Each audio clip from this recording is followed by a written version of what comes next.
May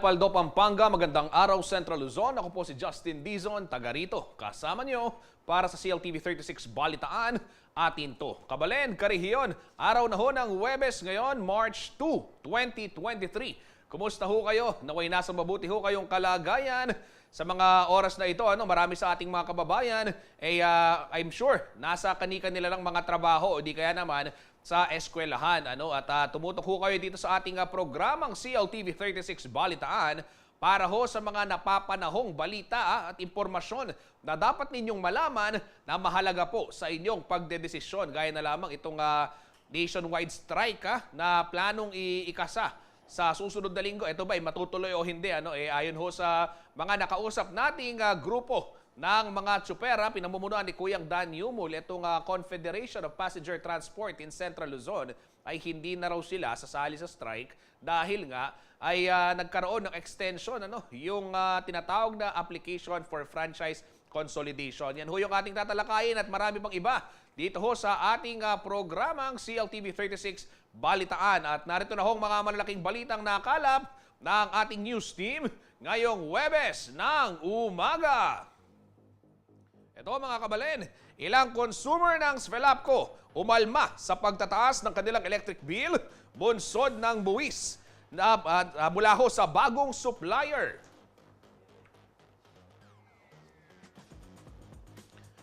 $244 na kaso ng hand, foot and mouth disease na itala sa Bulacan simula January 2023.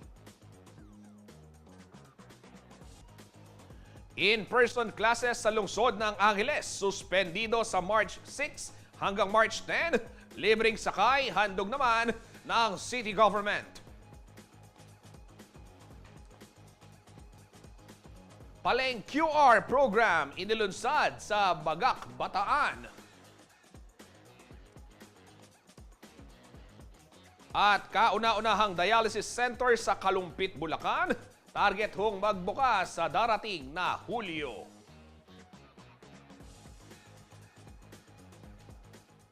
Ito ho mga kabalen, babalaho sa mga magulang at syempre doon sa mga kabataan, mag-ingat ho kayo dahil sa lalawigan ko ng Bulacan ay umabot na sa 244 ang bilang ho ng kaso ng hand, foot and mouth disease o yung HFMD.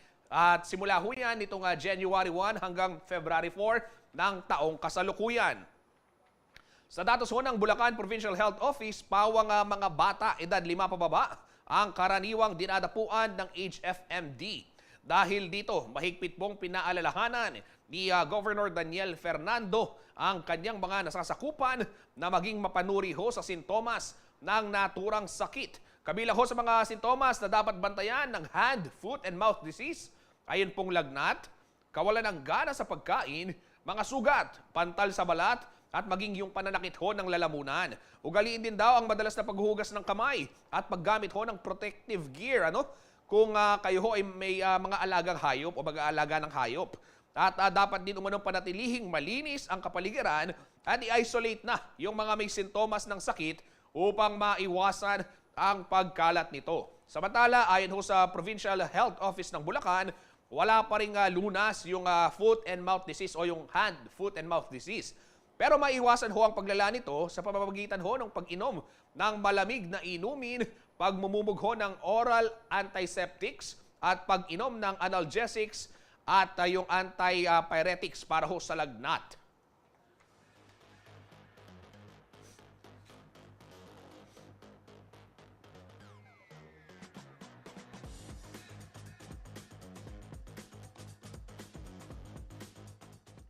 Ayan, sa ibang balita naman ho tayo, ikinagulat ho ng ilang mga Fernandino ang laki ng itinaas ho ng kanilang electric bill para sa buwan ho ng Pebrero.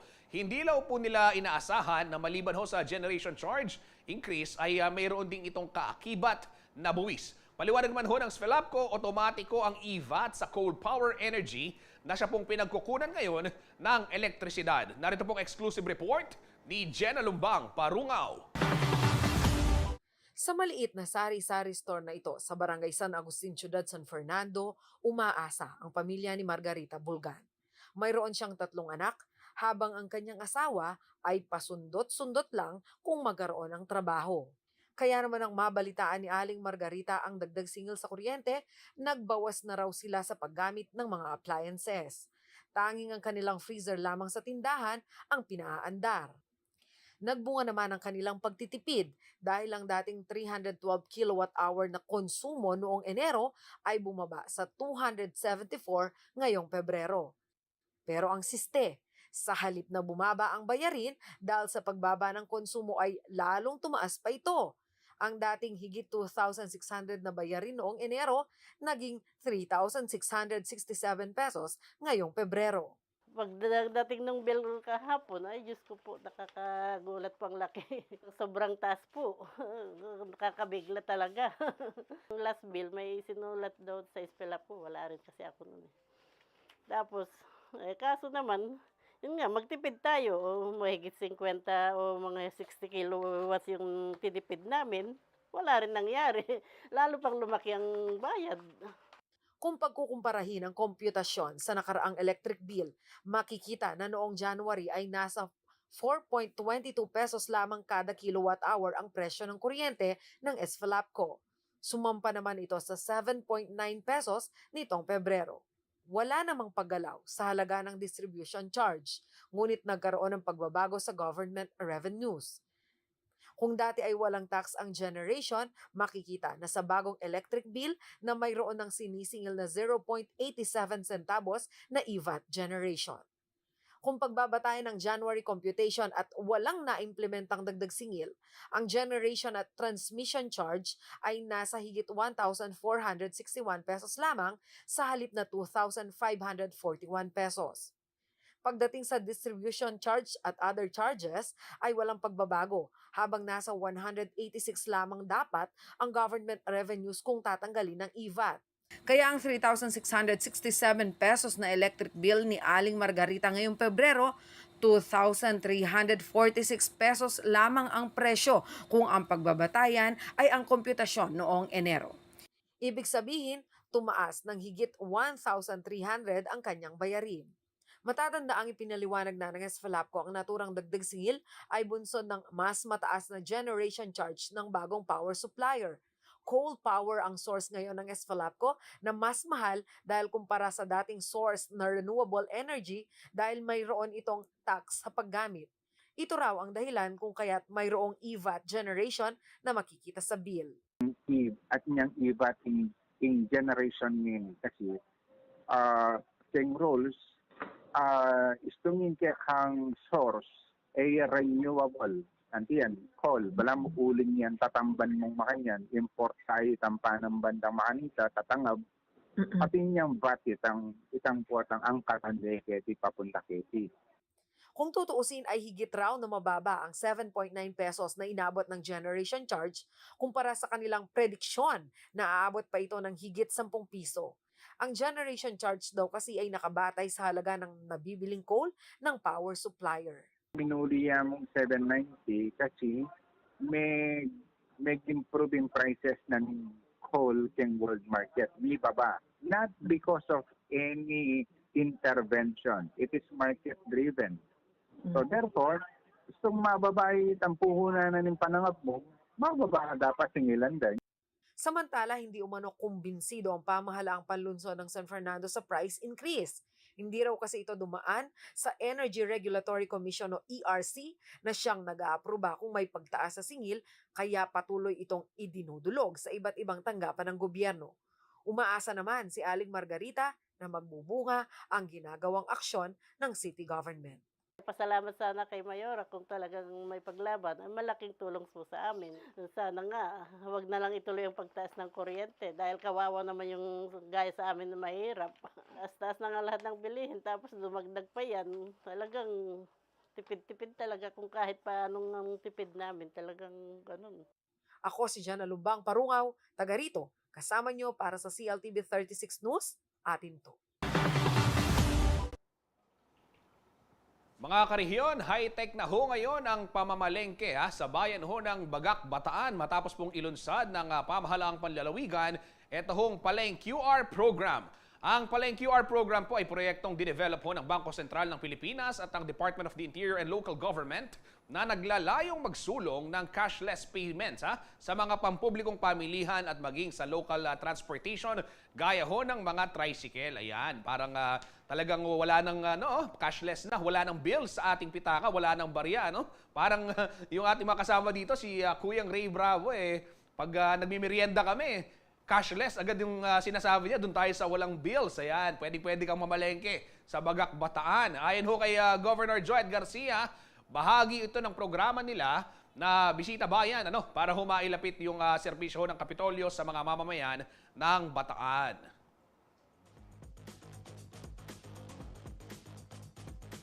Mga kabalin, yung cashless payment ngayon, marami sa ating mga kababayan, kadalasan walang barya, parang sa ibang bansa, ganyan na ho yung kalakaran at dumadami na rin ho ito. Ayan, nakasasabay ho tayo sa teknolohiya, doon sa yung mga inilulunsad na mga ganyang programa. Makatutulong din para mapanatili rin yung kalinisan kasi kung nagpapalitan pa ng pera, alam naman ho natin, nandyan pa yung COVID-19, marami pang kung ano-anong sakit, makatutulong din ho yan para mas maging malesen yung contact, Manatili hong nakatutok para sa iba pang mga nangunang balita ngayong araw dahil magbabalik po ang CLTV 36 Balitaan. Atin to.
ang CLTV 36 balitaan sa punto ito mga kabaleng, karehiyon.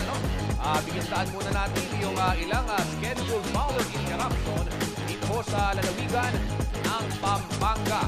Ito, meron hong scheduled power interruption sa Biyernes. Bukas ho yan, March 3, alas 9 ng umaga hanggang alas 12 ng tanghali sa may San Luis, Pampanga. Kabilang ho sa mga apektadong lugar ay ang Santa Catalina, Santa Cruz, Pambilog at San Sebastian dahil yan sa pole and line maintenance. Alas 9 ng umaga hanggang alas 5 naman ng hapon po, bukas din, March 3, araw ho ng Biyernes. Sa ilang bahagi naman ng Candaba, Bambang, Buas, Gulap at Paralaya. Yan, maghapon po yung power interruption dahil pa rin sa pole and line maintenance. Kalisangan natin, pati ngapon. Hindi po, March 3, Friday, 9 a.m. hanggang 5 p.m. Sa Candaba rin ho, Pasig, Pescadores and Poblacion. Ayan, buti na lang ang ating TTG girl na si Liana Canilaw wala sa bahay bukas. At hindi siya maiinitan. Ayan, 9 a.m. hanggang alas 5, paghandaan niyo yan mga kabalen At ito pa rin, sa Candaba pa din, sakop pa rin ho nung naturang power interruption 9 a.m. hanggang 5 p.m. yung San Agustin at Santo Rosario. Mandasig,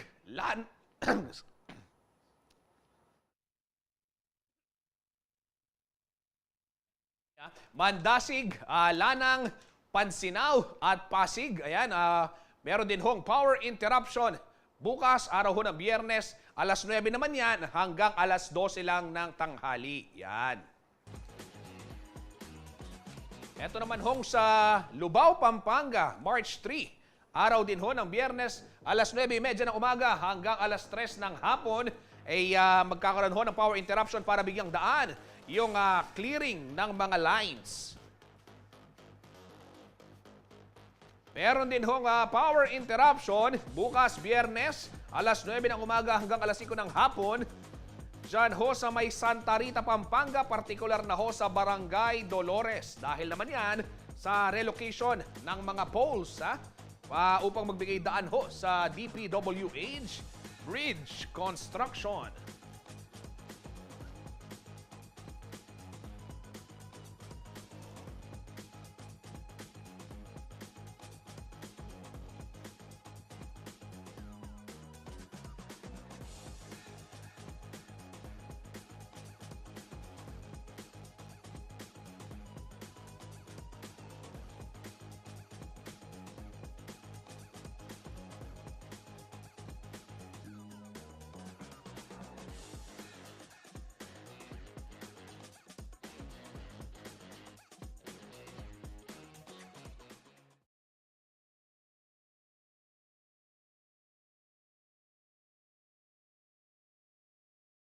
Sa Barangay and SK Elections 2023. Ito, tingnan natin, pasadahan natin kung ano nga ba yung mga nakalatag na aktibidad ng COMELEC. Ito ho sa July 3 hanggang July 7.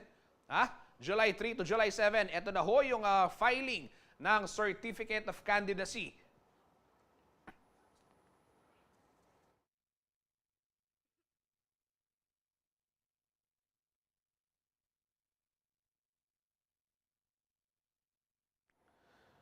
Yan ho para sa mga nagbabalak tumakbo para ho sa barangay and SK elections July 3 to 7 filing ng Certificate of Candidacy. Ito naman hong July 3 hanggang November 14 ay yan ho yung maituturing na election period at ipatutupad ho yung COMELEC election gun ban sa mga oras o sa mga panahon pong iyan. 3 ng Hulyo hanggang 14 ng Nobyembre. Pagdating naman ho ng July 8 hanggang October 18, mahigpit pong ipinagbabawal ang pangangampanya. Habang magsisimula naman ho sa ika-19 ng Oktubre hanggang ika-28 ng Oktubre yung campaign period. Ayan, pakitandaan ho yan mga kabalen, mga karehiyon. July 8 hanggang October 18, bawal ho ang pangangampanya. At magsisimula naman ang campaign period sa October 19 hanggang October 28.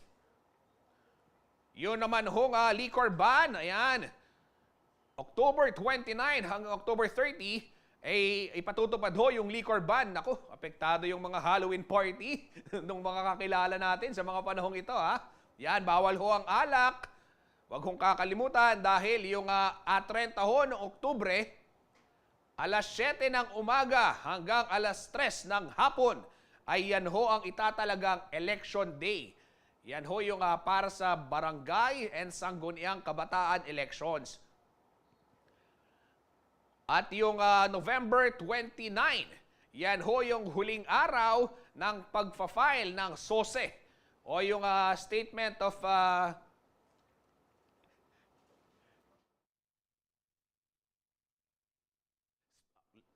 Statement of Campaign Expenditures. Yan, last day po ng filing ng SOSE sa COMELEC. Kailangan nung iulat kung magkano yung ginastos, ano, para naman alam din. Baka kasi sabihin ng iba, ang daming ginastos sa kampanya, binabawi pag naupo. Huwag hong ganun, ha, mga kabalen, mga karehiyon. Huwag hong gawing negosyo ang panunungkulan sa ating bayan. Yan. Sige, dumako naman tayo sa ibang balita.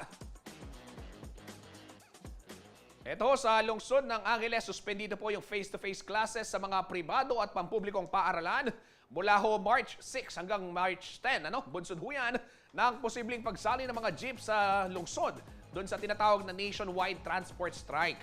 Ayon ho sa Executive Order No. 10 na pinirmahan po ni Mayor Carmelo Pogi Lazatin Jr., hinihikayat ang mga paaralan na magsagawa muna ho ng modular at online classes para sa mga apektadong estudyante. Magkakaroon din daw ng libreng sakay ang lungsod para ho sa mga pasaherong posibleng maapektuhan oras ho na matuloy yung strike. Ayon ho kay IC Calagwas, ang Chief Advisor ni Mayor Lazatin, nakahanda raw ang city government sa anumang pwedeng mangyari sa susunod na linggo at prioridad daw nila ang convenience ng mga Angelenyo.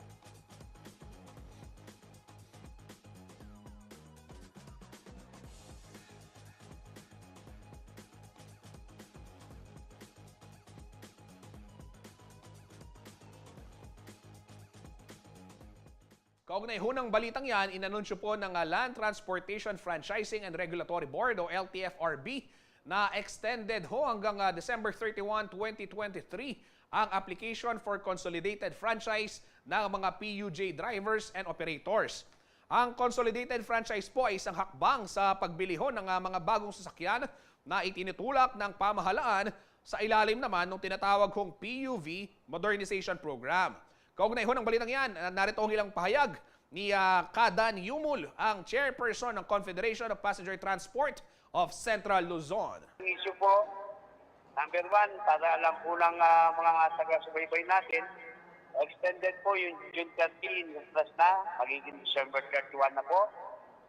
At siyempre, hindi naman po mo in-extend na tapos na ang laban namin. Marami pa pong laban na haharapin kami. Pero sana, wag namang ganun na nasasakripisyo ang mananakay at taong bayan. Ano po, aralin nila ng maayos at ang pinaka-importante sa lahat bago sila maglabas ng MC, siguraduhin nila po properly dumaan sa tamang proseso, katulad po ng public hearing, o makukonsulta kami.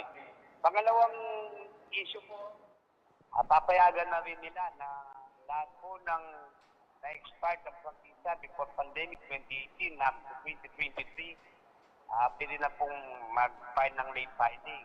Pangatlo, yung pong mga na-penalize dahil financial hardship dahil sa pandemic, nasa pandemic recovery tayo, waive po lahat ng penalty na ini-impose po sa isang operator magpa-file siya.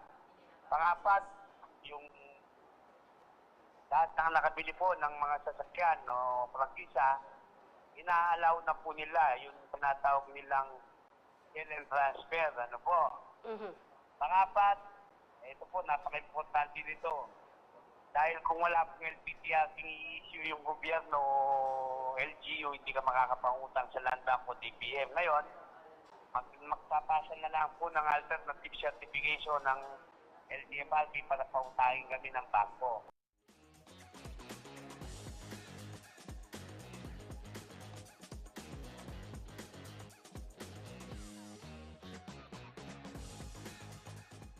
Samantala, aminado naman daw si Pangulong Ferdinand Marcos Jr. na hindi po naging maayos yung rollout ng modernization program ng gobyerno sa mga apektadong traditional jeep. Bukas umano ang Pangulo sa dialogo at sinabing maging siya ay pabor na pumasada ang mga traditional jeep na maituturing naman na roadworthy. Narito po ang ilang pahayag ng Pangulo kaugnay ng mainit na usapin na yan. Aking palagay, dapat ang pwedeng gawin ay inspeksyonin yung mga vehicles. Kahit luma, may luma naman na maganda pa rin eh. May luma naman na pwede pang gamitin eh. So baka tignan natin na hindi yung just because 5 years old or 10 years old, hindi na pwede. Tignan natin yung kondisyon. Kung maganda mag-alaga yung driver, maganda yung jeep niya, pwede pang gamitin yan, safe pa naman. Sa pag-aaral ko, parang hindi maganda ang naging implementation nung modernization. Tama naman yun. Kailangan safe yung mga jeepney, yung mga tricycle, yung mga bus. Kailangan safe yan. Pero iba-iba yung naging standards na ginawa. At tignan natin. Kung siguro kaya natin kausapin ang mga transport groups at sabihin natin, babaguhin talaga namin para hindi masyadong mabigat sa bulsa ng bawat isa. The modernization program also was a first step towards electric vehicles. So siguro we will eventually move there. Pero kailangan pa rin nating ayusin ang supply ng renewables. Kasi ang sinasabi ng mga nag-aaral, kung talagang para sa climate change yan, kahit na electric vehicle ka, magcha-charge ka, yung kuryente galing din sa coal-fired plant. Di ganun din. Walang nagbago. Linipat mo lang yung pollution ng konti. So that's an improvement, but doesn't help climate change. That's why kailangan pag-aralan natin ang timetable.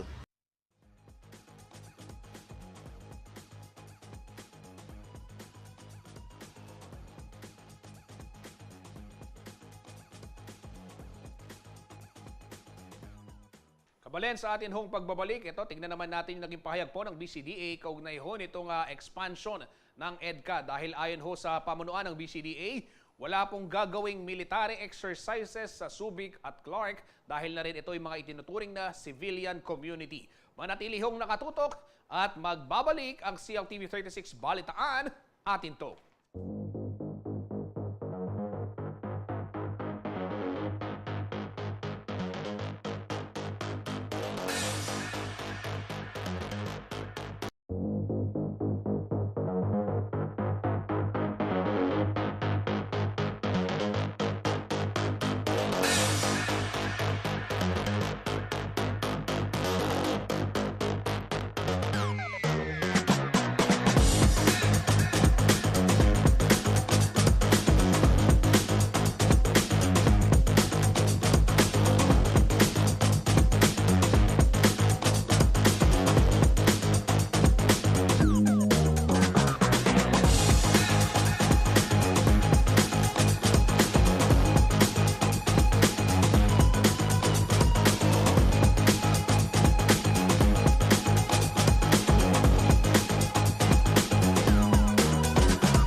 Nagbabalik po ang CLTV 36 Balitaan. Sa puntong ito mga kabalen, mga karehiyon, bigyang daan muna natin yung pagsilip sa daloy ng trapiko sa kahabaan po ng North Luzon Expressway.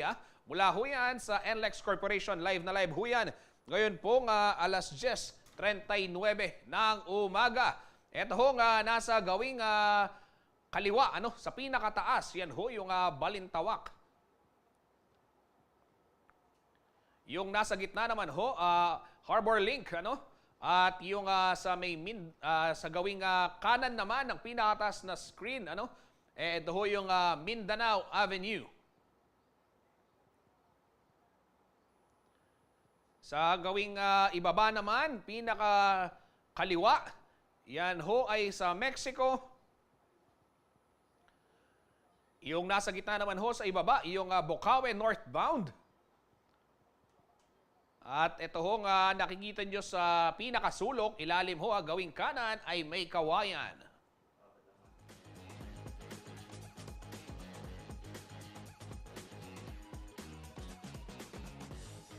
Ho sa mga babiyahe, huwag kalimutan pong i-check ang inyong mga sasakyan at siguraduhin nasa maayos silang kondisyon. At syempre, yun pong mga magmamaneho, tiyakin na nasa maayos din na kondisyon ang inyong pangatawan. At huwag hong kalimutang magbaon ng mahabang pasensya. At syempre, disiplina ho sa kalsada para maiwasan ang mga aberya. Samantala sa iba hong balita, nilinaw na ho ng Bases Conversion and Development Authority o BCDA na hindi po kasama sa mga opsyon ng pagdarausan ng military exercises sa ilalim ho ng Enhanced Defense Cooperation Agreement o EDCA ang Clark at Subic. Ayon po sa pamunuan ng BCDA, focused ngayon ang ahensya sa mga nabanggit na dating base militar ng Estados Unidos, yung pagpapalagaw ho ng ekonomiya at infrastructure development. May ulat ho si Paulo G. Santos. Walang magiging military exercise sa dating mga base militar na mga tropang kano sa Clark at Subic.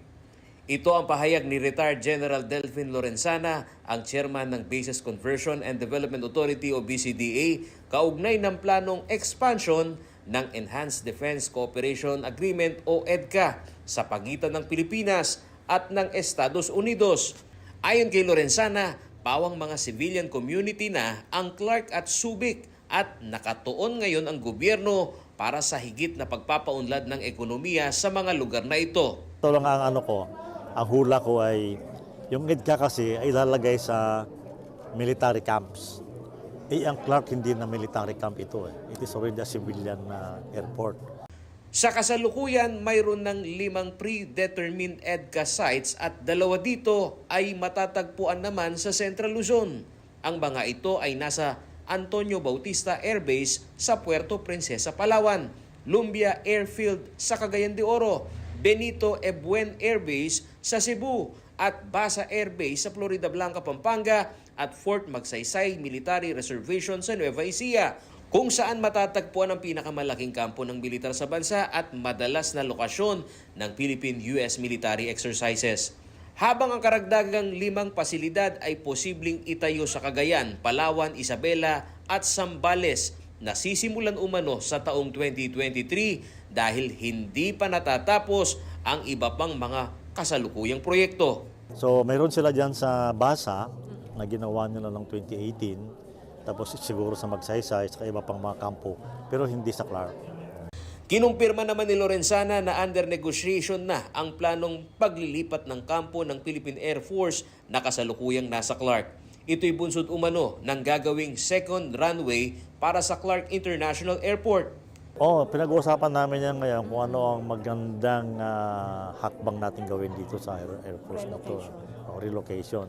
Either ilipat sila doon sa New Clark City or ilipat sila sa Basa. Ay tingnan natin kung ano ang mas maganda. Hindi ko alam kung kailan ba at gusto namin i-resolve kaagad dyan para makaumpisa na tayo. Dahil itong ginagawa nila ngayon, itong lugar nila ngayon, diyan gagawin yung pangalawang runway. Samantala, kasabay ng patuloy na rollout ng big ticket infrastructure project sa rehiyon, partikular na sa New Clark City, umaasa raw ang BCDA na makakasabay sa pag-unlad ang mga karatig bayan at syudad. But dito sa BCDA kasi, inasahan namin na pagka nag-develop na yung New Clark City, yung mga karatig bayan magde-develop din. Kaya nga na minsan nagkaroon ako ng chance na kausapin yung mga mayor ng mga nakapaligid na bayan dito. At sabi ko sa kanila, sabayan nila yung New Clark City, kung ano man yung ginagawa doon, ay gawin din nila yung magandang plano, yung mga bayan nila. Otherwise, magkakaroon tayo ng napakagandang syudad, New Clark City at saka Clark, nakapalibot naman parang slums. Ako si Paulo J. Santos, taga rito kasama nyo para sa CLTV 36 News. Atin to. Manatiling nakatutok at magbabalik ang CLTV 36 Balitaan. Atin to.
Nagbabalik po ang CLTV 36 Balitaan. Kabalen, nakatakdahong magbukas sa darating na Hulyo ang kauna-unahang dialysis center sa bayan ho ng Kalumpit sa Bulacan.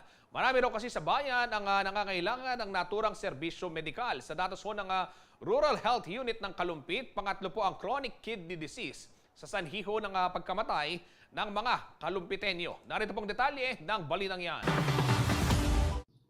Mahigit 3 taon na nagdadialysis ang 47 years old na si Elenita Domingo ng Barangay Frances, Kalumpit, Bulacan. Hindi umano niya inaasahan na magkakaroon siya ng chronic kidney disease dahilan para siya ay sumailalim sa panghabang buhay na gamutan. Medyo nabigla po kasi iniisip ko po pag dialysis kasi lifetime.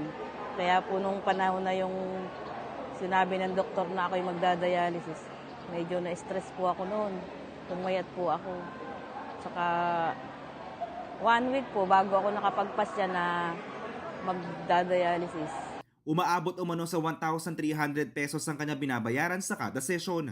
At sa isang linggo, 3 beses siya magpa-dialysis, kaya nasa 3,900 pesos ang kanyang ginagastos. Inatake pa sa puso ang kanyang asawa na siyang naghahanap buhay, kaya problema ngayon nila kung saan kukuha ng panggastos para sa pagpapagamot. Halos siya na lang talagang sumusuporta sa amin. Yung anak ko naman, a-apply lang sa trabaho. Tapos po, nung March 30 po, inatake po siya sa trabaho niya. Tapos, bali po, 4 days po siya sa JBL na kumatos. Kaya medyo mabigat din po para sa amin. Talagang kung saan namin kukunin yung pera, yung gano'n, panggamot sa kada salang. Isa lamang si Nanay Elenita sa 81 mga dialysis patients sa Kalumpit. Sa datos ng Rural Health Unit, pangatlo ang chronic kidney disease sa sanhi ng pagkamatay ng mga Kalumpitenyo. Dahil dito ay naisipan ng lokal na pamahalaan na makipag-ugnayan sa isang pribadong kumpanya na makapagtayo ng sariling dialysis center para sa mga mahihirap na pasyente. Kasi nung nag-house to house ako, nung campaign period, nakita ko yung mga dialysis patient na halos lahat walang pambayad. So, napakalaking tulong nito para sa kanila. Ma'am, paano natin nakilala itong Steritex para makipag-coordinate tayo, makipag-partnership tayo para sa libreng dialysis center? Actually po, 3 company yan.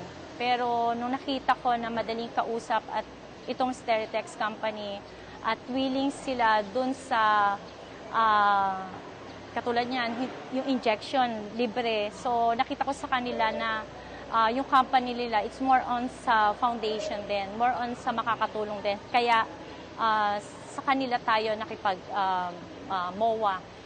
Mayroon na umunong available na gusali sa Barangay Canyoga kung kaya't hindi na kailangan pang magtayo ng bago sa dialysis center na may 15 dialysis machines. Wala na rin namunong babayaran kahit 5 sentimos sa mga pasyente dahil nakipag-ugnahin na ang lokal na pamahalaan sa PhilHealth para sa gagastusin kada sesyon. Inaasahan naman na magiging operational na ang naturang dialysis center sa Hulyo. Miyerkules, March 1, nang pirmahan ng Kalumpit LGU at ng pribadong kumpanya ang Memorandum of Agreement para sa proyekto. Kasabay nito ay bumuo ng human ribbon ng mga opisyales at empleyado ng lokal na pamahalaan sa tapat ng munisipyo bilang hudyat ng kanilang suporta sa pagsisimula ng Kidney Cancer Month. Ako si JM De Jesus, taga rito, kasama nyo. Para sa CLTV 36 News, atin to.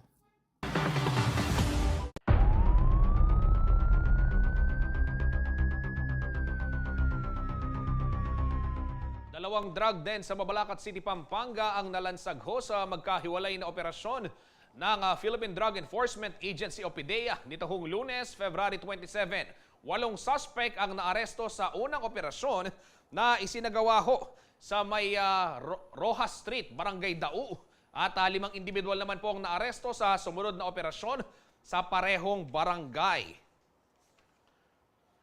Nakakumpiska po mula sa mga suspect ang 27 gramo ng shabu na may street value na 186,300 pesos. Kasong paglabag po sa Republic Act 9165 o Comprehensive Dangerous Drugs Act of 2002 ang isasampa laban sa mga naarestong suspect. Samantala, 2 drug suspect din sa lungsod ng Angeles ang naaresto ng mga otoridad. Dito rin pong Lunes, February 27, na-recover ho mula sa kanila ang 11 sachet ng hinihinalang shabu na may timbang na 55 grams at nagkakahalaga ng 374,000 pesos.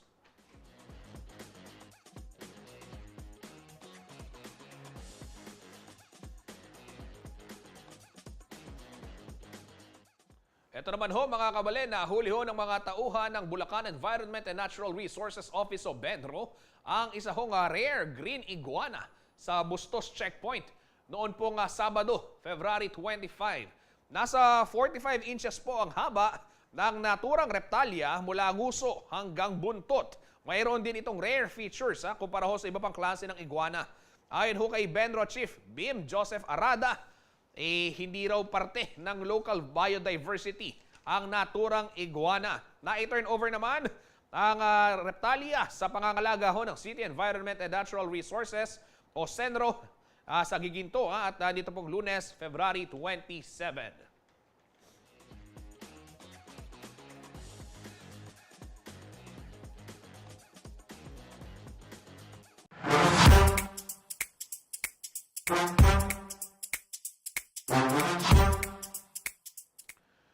Ito ho, bago ako magpaalam, bigyang daan muna natin yung top pick question of the day.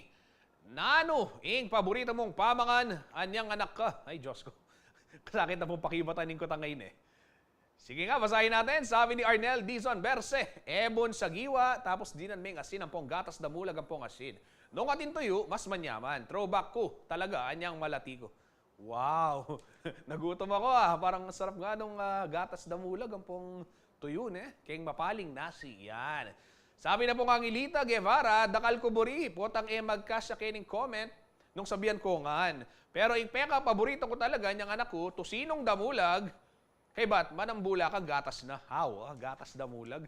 Kaya di po pala kay San Fernando, ting manyamang magtindang pindang damulag Kaya kunya balo nung noka rin niya milipat, pero niyang anak ko, dakal ko dadalanan ken. Yan. Sabi naman ni Aileen Santos Manalo, lelot balatong ang pong mais sotangun, kareng namang candy, caramel, Texas. Ang pong tirati soink, yung caramel, no? Yung butterball. May uso pa ba yung butterball ngayon? Yung mga lumang candy, ayan. Pagkasarap-sarap din ho niyan, ano? Samahan po natin si Kuyang Jody BJ Mercado mamayang alas 12 ng tanghali sa Top Pick para basahin pa yung ilang mga komento at makikipagtsikahan ho siya sa ating bisita na si Richard Strands, isang professional hair and makeup artist. Tungkol ho sa total makeover to start over ang kanilang magiging talakayan. Ayan, masayang kwentuhan po yan mamayang alas 12 ng tanghali sa Top Pick. At syempre mga kabalen, mga karehiyon, iniimbitahan ko na rin ho kayo na tumutok dito ho sa CLTV 36 na mamayang alas 5:30 ng hapon hanggang alas 8 po ng gabi. Ihahatid po namin sa inyo live na live Yan pong inauguration ng ikalawang bamboo organ sa bansa. Yan, yung po kasing unang bamboo organ nasa Las Piñas ho yan. Alam natin yan, inaaral ho natin yan sa ating HECASI subject o CIVICA. Kung may CIVICA pa sa mga panahon ngayon, meron ba? Araling panlipunan. Yan, sabi ng mga bisita nating mga taga Pampanga High School, nandito ho sila, nag-i-immersion. Binabati namin yung mga taga Pampanga High School. Maraming salamat sa inyong pagsuporta sa CLTV. Ayan. Gaya nga nang nabanggit, yung unang Las Piñas, yung bamboo organ, nasa Las Piñas. Alam niyo ho ba na yung pangalawa, nandyan po sa may Betis, sa Guagua, Pampanga. At yan po ay mamaya ipaparinig po sa publiko yung kanilang napakagandang tunog. At syempre, meron pong pagtatanghal yung iba't ibang cultural organization, partikular na ho dyan sa Betis, Guagua, Pampanga. So tutukan ho ninyo yan, live ho yan sa ating social media platforms at CLTV 36 Official sa ating YouTube, Facebook, at syempre pwede rin ho yung mapanood sa ating sa TV, Channel 115 sa Signal, nationwide ho yan, at sa ating 39 cable partners dito naman sa Central Luzon at maging sa Free TV Channel 36. Karehiyon, pwede rin ho kayong mag-live stream sa aming website, cltv36.tv. Ayan. So masayang gabi ho ito. Isang gabi ng kultura at pagtatanghal ang ating aasahan mamayang alas 5:30 hanggang alas 8 po ng gabi. Kasama po buong puwersa ng CLTV 36 News and Current Affairs. Ako po si Justin Dizon, taga rito. Kasama nyo para sa CLTV 36 Balitaan. Atin to.